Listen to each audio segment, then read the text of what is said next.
Bismillahirrahmanirrahim. Kita baca lagi Al-Fatihah. A'udzu billahi minasyaitonir rajim.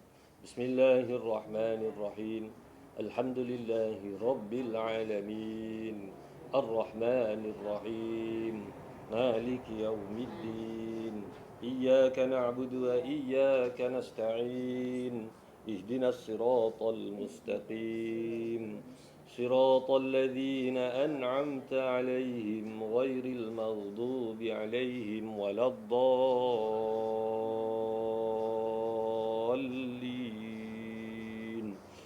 آمين. Alhamdulillah, kita niatkan menghadiahkan bacaan Al-Fatihah tadi kepada Imam Ibnu Katsir dan juga kepada Asmaji yang telah menterjemahkan kitab Qisasul Anbiya ini untuk memudahkan kita menelaah dan mengkajinya, mempelajarinya.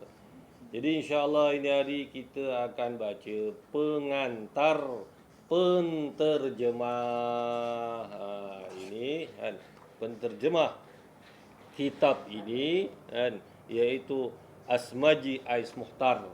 Ini kita akan tengok apa kata dia, kata Asmaji kan, terhadap kan, penterjemahannya pada kitab Qisasul Anbiya oleh Imam Ibnu Katsir ini. Baik. Tak tahu. Tak tahu. Bismillahirrahmanirrahim. Alhamdulillah. Segala puji bagi Allah. Salawat dan salam semoga dilimpahkan sentiasa kepada Nabi-Nya Muhammad sallallahu alaihi wasallam, kaum keluarga, para sahabat dan semua pengikutnya. Buku ini buku yang membahaskan tentang kisah para nabi yang diterbitkan ini adalah terjemahan salah satu daripada karya Ismail bin Katsir Al-Quraisy Ad-Damshiqi atau lebih terkenal dengan nama Ibnu Katsir yang wafat pada tahun 774 Hijrah yang bertajuk Qisasul Anbiya. Cara kisah yang disampaikan oleh Ibnu Katsir di dalam buku ini berbeza sama sekali dengan cara penyampaian para pengarang lain. Dalam penulisan kisah-kisah itu, beliau lebih menekankan pada bidang penafsiran yang dinukil dari ayat-ayat suci Al-Quran dan ditambah dengan rujukan dari hadis-hadis sahih. Tidak ramai penulis buku tentang kisah nabi-nabi yang dapat menghasilkan tulisan yang sedemikian. Tambahan pula, jalan ceritanya tidak meliuk-liuk sebagaimana kebanyakan para penulis lain dalam menceritakan sesuatu tajuk. Lantaran itu, buku ini adalah suatu penghasilan yang berkualiti tinggi. Ini sewajarnya sepadan dengan nama besar Ibnu Katsir sendiri yang dengan sendirinya juga menjamin mutu karya tulisannya. Ibnu Katsir nampaknya berhati-hati dan sangat selektif. Beliau ingin menghindari kisah-kisah yang diada-adakan seperti yang berlaku dalam banyak kisah-kisah yang dihasilkan di dalam buku-buku Islam kini. Kalaupun beliau memasukkan kisah-kisah yang diada-adakan itu, tidak lain hanya bermaksud sebagai perbandingan. Dengan itu, pembaca dapat membezakan antara kisah sebenarnya dan yang sekadar diada-adakan. Maka dengan hadirnya buku ini diharapkan dapat menambah katalog dan khazanah keilmuan di bidang sejarah para nabi alaihimus salatu wassalam bagi setiap peminat ilmu dan bermanfaat bagi pembaca. Akhirnya kami sampaikan terima kasih yang sebesar-besarnya kepada Encik Jahabir Sodik ataupun Jahabir Sotik, SATHIK, yang berkenan menerbitkan buku ini sehingga dapat dinikmati oleh anggota masyarakat. Semoga amal baik beliau mendapat balasan yang paling baik dari Allah Subhanahu wa taala. Hanya kepada Allah jua kita menggantungkan segala harapan. Wabillahi taufiq wal hidayah wassalam. Alamatnya Kudus, Indonesia. Tarikhnya 1 hari bulan Ogos tahun 1998 oleh penterjemahnya iaitu Asmaji Ais Muhtar. Jadi kalau nak di search dekat internet, nak ditengok siapa orangnya Asmaji Ais Muhtar yang telah berusaha menterjemahkan kitab Qisasul Anbiya ini, ya boleh. Kudus, orang dari Kudus. Baik. Seterusnya ini insyaAllah kita akan tengok pula biodata pengarang iaitu Imam Ibnu Katsir. Ada ringkas saja ni dituliskan tentang biodata Imam Ibnu Katsir. Baik. Ibnu Katsir adalah seorang ahli di bidang hadis dan juga seorang ahli tafsir. Nama lengkapnya ialah Ismail bin Umar bin Katsir bin Daw bin Dara Al-Quraisy. Beliau asalnya bermastautin di Basrah, kemudian berpindah ke Damsyik, sekarang dipanggil Damaskus, Syria. Lahir dan wafatnya. Ibnu Katsir dilahirkan di daerah Mujaddil, daerah yang termasuk sebahagian daripada wilayah kota Basrah, Syam, pada tahun 701 Hijrah ataupun tahun 1302 Masihi. Ini lahirnya Imam Ibnu Katsir. Kalau ikut kalender Masihinya ialah tahun 1302, bermakna sebelum pembukaan Melaka oleh para Miswara. 100 tahun. Kalau ikut dalam sejarahnya yang biasa kita maklum, para Miswara membuka Melaka tu tahun 1400 Masihi. Ini awal lagi, tahun 1300 Masihi. Kira-kira kalau kita tengok kurunnya itu adalah kurun ke-8 Hijrah. Baik. Ayahnya adalah anak jati Basrah, Syam.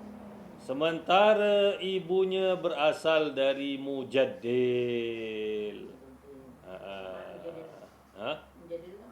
Mujaddil itu satu daerah, tapi dalam negeri Basrah lah. Mujadil tu kan. Basrah tu dia ada kotanya macam kota Kuala Lumpur. Jadi kampungnya tu ya Mujadil. Bapaknya ni memang orang Jati Basrah kan. Baik. Beliau meninggal di Damsyik pada hari Khamis 26 Sya'ban tahun 774 Hijrah bersamaan tahun 1373 Masihi.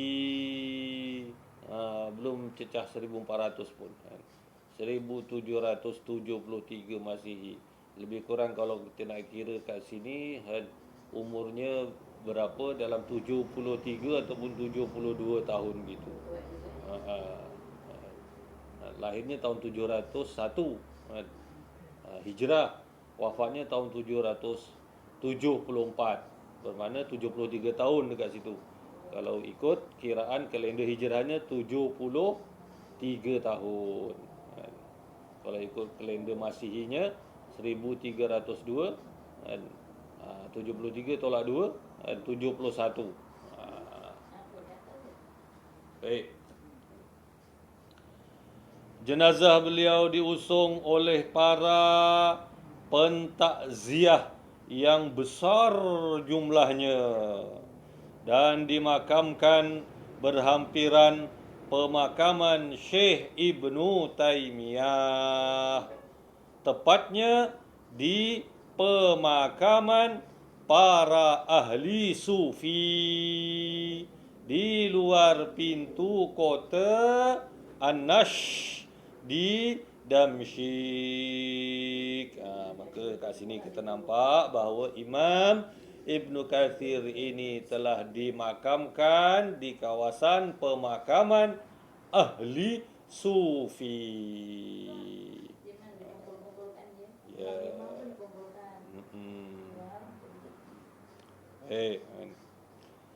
Ayah Ibnu Katsir. Ayahnya bernama Abu Hafsin Shihabuddin Umar bin Katsir. Beliau merupakan salah seorang daripada ulama ahli fiqh, ulama, dan juga seorang pemidato yang terkenal. Pemidato ni kalau kita sekarang ni boleh kata penceramah lah. Ni ayahnya ni, Abu Hafsin Shihabuddin Umar. Beliau dilahirkan sebagaimana yang disebutkan oleh puteranya iaitu Ibnu Katsir di penghujung tahun 645 Hijrah, iaitu tahun 1242 Masihi.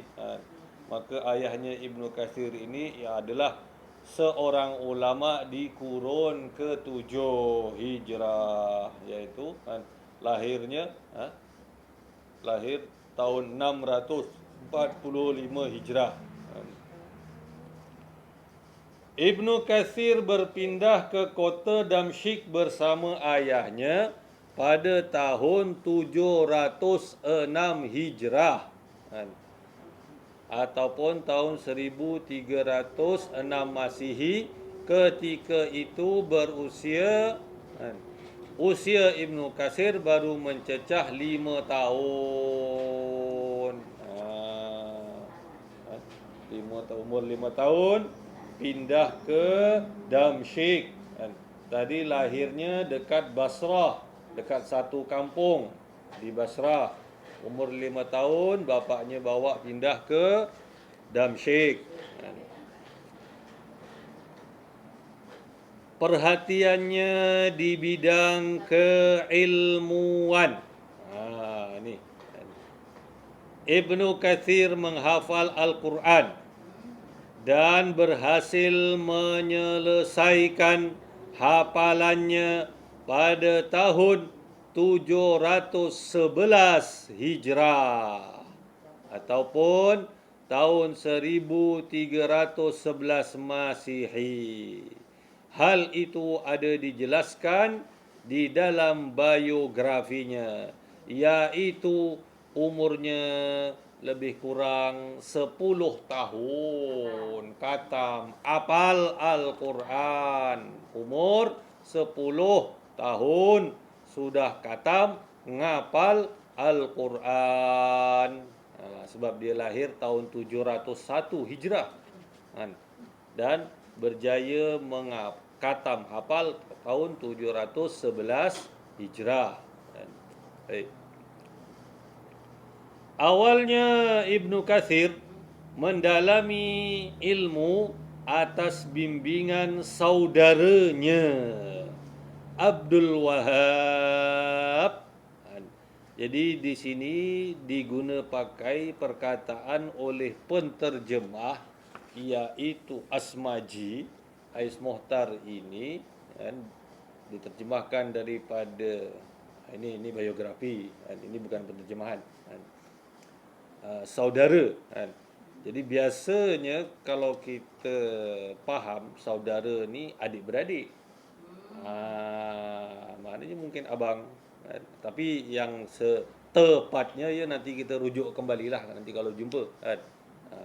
Awalnya Ibnu Katsir mendalami ilmu atas bimbingan saudaranya yaitu Abdul Wahab. Selanjutnya beliau berusaha belajar di bawah bimbingan para ulama terkemuka di masanya.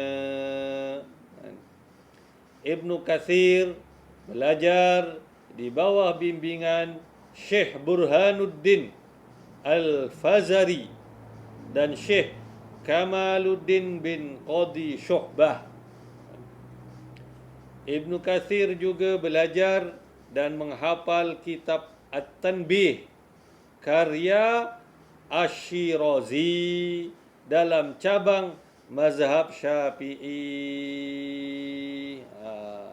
Menghafal kitab At-Tanbih karya Asy-Syirazi dalam cabang mazhab Syafi'i. Jadi nama Asy-Syirazi ini saya ada satu tafsir karya Imam Asy-Syirazi. Nama tafsir itu apa ya?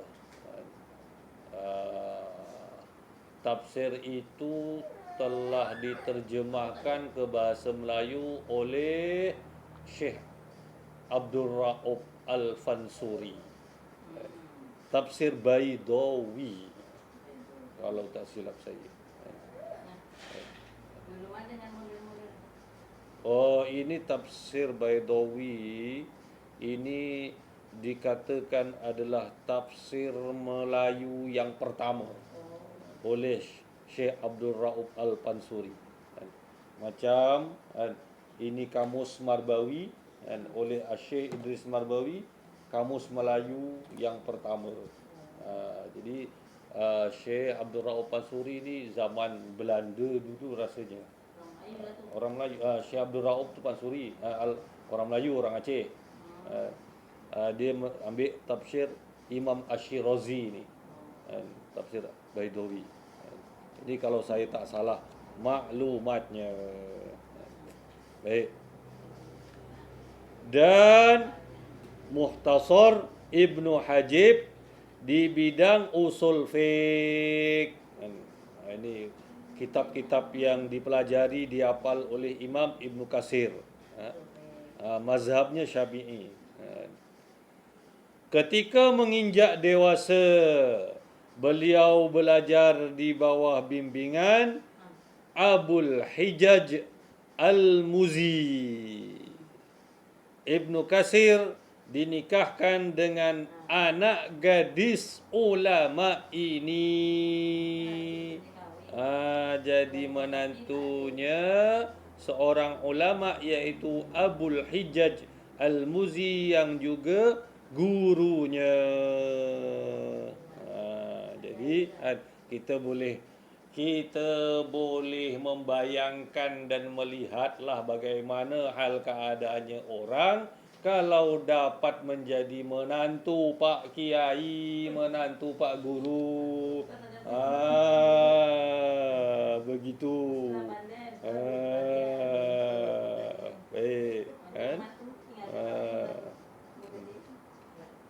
Ibnu Katsir juga dikenali sebagai salah seorang murid terkemuka kepada Ibnu Taimiyah. Ya. Imam Ibnu Katsir juga adalah murid yang terkenal oleh Imam Ibnu Taimiyah. Baik. Jadi Ibnu Taimiyah ini sebenarnya kira-kira masuk dalam kumpulan orang-orang sufi lah. Baik. Karya besar Ibnu Katsir. Ini karya-karya ya kan. Ataupun karangan-karangan ataupun kitab-kitab kan yang dihasilkan oleh Ibnu Katsir. Dekat sini ada 16 dibagi. Ya kan. Karya besar. Jadi mungkin ada karya-karya kecil. Ya. Ada sejumlah kitab yang telah ditulis oleh Ibnu Katsir. Beberapa tajuk kitab yang sampai kepada kami antara lain adalah seperti berikut. Yang pertama, kitab Al-Ahkam.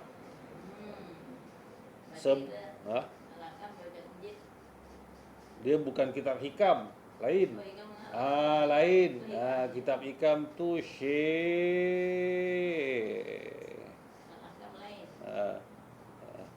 Lain. Kitab hikam tu Syekh siapa namanya? Itu kitab tasawuf, kitab hikam. Kitab hikam tu kitab tasawuf. Ini kitab Al-Ahkam, sebuah kitab besar yang belum sempurna penulisannya. Bahasan terakhir kitab ini adalah tentang masalah haji. Jadi ini kitab Al-Ahkam, kitab fiqh lah. Sebab ini masalah haji. Baik. Kemudian Ikhtisar Ulumul Hadis. Pengantar kitab ini ditulis oleh Ibnu Salah di bidang ilmu mustalah. Kitab ini diterbitkan pertama kalinya di Mekah dan Mesir dengan editor Ahmad Muhammad Syakir pada tahun 1370 Hijrah. Ini kitab Mustalahul Hadis. Kemudian kitab Ikhtisar.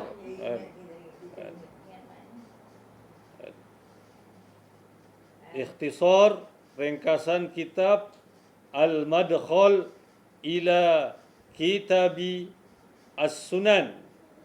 Ila Kitabis Sunan, karya Al-Baihaqi.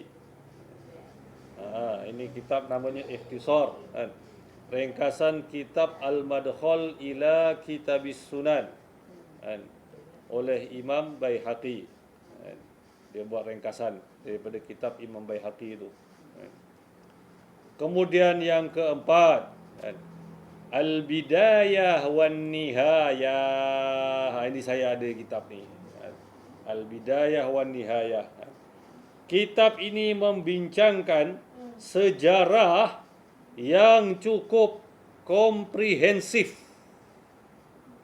Pertama kali diterbitkan di Mesir oleh penerbit As-Sa'adah pada tahun 1358 Hijrah. Ini kalau tahun Masihnya ni dalam lebih kurang tahun 1900. Kalau 9 jadi 7, kalau 5 jadi 3. Lebih kurang 1930-an. Kurang itulah 1930. Kitab ini terdiri daripada 14 jilid. Ada beberapa jilid yang belum sempat dicetak, iaitu jilid bahagian akhir An-Nihayah. Di bahagian akhir ini Ibnu Katsir mengulas hadis-hadis yang berbicara tentang tanda-tanda kiamat dan keadaan di akhirat. Itu kitab Bidayatun Nihayah, 14 jilid ya. Macam 2 je. Tapi kitab yang terakhir ini macam merasa ada tau. Tak apa, nanti cek balik lah kan.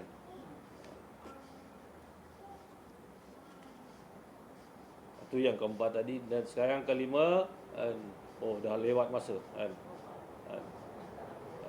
Kelima, takhrij ahadis adillatu tanbih dalam cabang mazhab Syafi'i. Dan yang keenam, takhrij ahadis mukhtasar Ibnu Hajib dalam usul fiqh. Yang ketujuh, tafsir, iaitu tafsir yang kaedah penafsirannya dilakukan terhadap ayat-ayat Al-Quran, yang seterusnya ditafsirkan dengan hadis-hadis terkemuka lengkap dengan sanadnya. Tafsir Imam Ibnu Katsir, antara tafsir yang masyhur dan popular. Baik. Kemudian yang ke-8, at-takmil fi ma'rifah as-siqah wad-du'afa wal-mujahi. Di dalam karya itu Ibnu Katsir memasukkan kitab-kitab karya guru-gurunya. Al-Muzi ni tadi adalah pak mertua dia. Az-Zahabi, iaitu kitab Tahzib Al-Kamal dan Mizanul I'tidal, disertai beberapa tambahan. Yang ini tak tahu kitab apa, fiqh ke tasawuf kan. Kemudian Jami'il Masanid was Sunan kan. Jadi kalau dilihat dekat sini bahawa Ibnu Katsir ini keahliannya cenderungnya memang di bidang hadis, ahli hadis. Dia ada hadis, ada fiqh.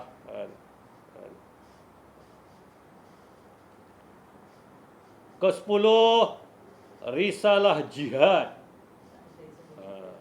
Ke-11, sejarah hidup Nabi. Karya ini telah lenyap sebelum diterbitkan, tetapi banyak disebutkan tentang buku itu oleh para ilmuwan. Sejarah hidup Nabi ini mungkin Nabi Muhammad sallallahu alaihi wasallam. Bukan. Kemudian yang ke-12, Sarah Sahih Bukhari. Bermakna kita tengok dekat sini kan, bahawa Imam Ibnu Katsir ini zamannya adalah zaman selepas Imam Bukhari, sebab dia buat syarah Sahih Bukhari kan.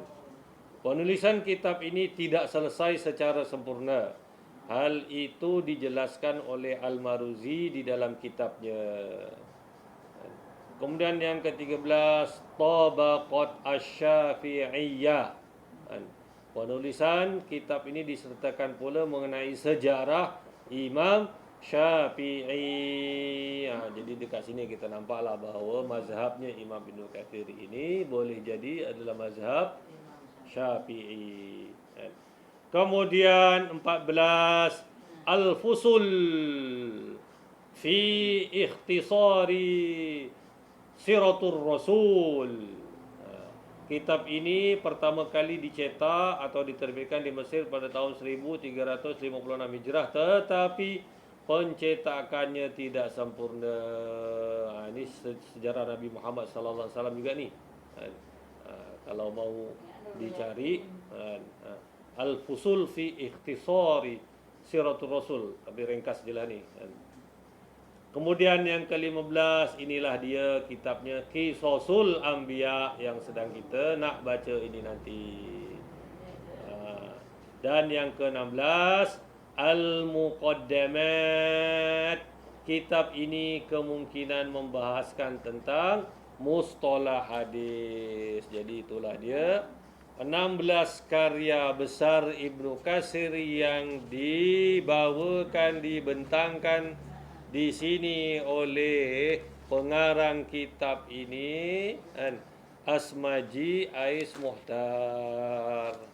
Jadi insyaAllah kita sekarang ini nanti akan menelaah kitab Qisasul Anbiya. Non? Apanya? Habis. Jadi insyaAllah minggu depan kita akan startlah masuk bagian yang pertama, Nabi Adam alaihi salam, di bawah tajuk penciptaan Adam alaihi salam. Wallahu wa rasuluhu a'lam. Bismillahirrahmanirrahim. Alhamdulillahirabbil alamin. Wassalatu wassalamu ala asyrafil anbiya'i wal mursalin wa ala alihi wa sahbihi ajma'in. Allahumma innaka 'afuwun karimun tuhibbul 'afwa fa'fu 'anna wa 'an walidina wa masyayikhina wa 'an jami'il muslimina wal muslimat birahmatika ya arhamar rahimin. Allahumma inna nas'aluka ridhaka wal jannah wa na'udzubika min sakhatika wan nar. Allahumma inna nastaudi'uka ma 'allamtana fardudhu ilaina waqta hajatina ilaihi wa la tunsina. Allahumma la sahla illa ma ja'altahu sahla wa anta taj'alul hazna in syi'ta sahla fasahhil umurana umur ad-dunya wal akhirah. Rabbi yassir wa la tu'assir, Rabbi tammim bi khair. Wa sallallahu ala sayyidina Muhammadin nabiyil ummi wa ala alihi wa sahbihi wa baraka wa sallam. Walhamdulillahi rabbil alamin. Taqabbalallahu minkum minna wa minkum taqabbal ya karim. Subhanakallahumma wa bihamdika asyhadu an la ilaha illa anta astaghfiruka wa atubu ilaik. Rabbi ighfirli anta 'allamul ghuyub. A'udzu billahi minasy syaithanir rajim. Bismillahirrahmanirrahim. Alam nashrah laka sadraka wa wada'na 'anka wizrak الذي أنقض ظهرك ورفعنا لك ذكرك فإن مع العسر يسرا إن مع العسر يسرا فإذا فرغت فانصب وإلى ربك فارغب. بسم الله الرحمن الرحيم. والعصر إن الإنسان لفي خسر إلا الذين آمنوا وعملوا الصالحات وتواصوا بالحق وتواصوا بالصبر. صدق الله العظيم. وبالله التوفيق والهداية. والسلام عليكم ورحمة الله وبركاته.